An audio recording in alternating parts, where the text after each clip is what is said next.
une opportunité comme ça dans une entreprise. Il n'y avait pas de SEO, il fallait référencer le site, le rendre visible. J'ai commencé à faire des petits tests, j'apprenais à côté, toujours très curieux, etc. Et voilà, je me suis intéressé au sujet, j'ai vu que c'était un vrai pan complet de la tech en fait sur le web, et je me suis passionné pour ça. Et donc je suis rentré par le côté, vous avez vu, un peu technique, puisque j'étais développeur de base, j'ai été formé pour être développeur, je ne vous l'ai pas dit, mais UT informatique, c'était formation de développeur.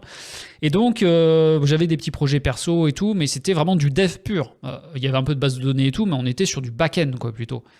Et je faisais du front professionnellement sur des petites activités, mais donc du coup j'avais ce côté webmaster, on va dire, avec le terme de l'époque. Je me suis presque spécialisé dans la tech, pour la tech, d'une certaine façon, faire du SEO plutôt côté produits comparateurs, services.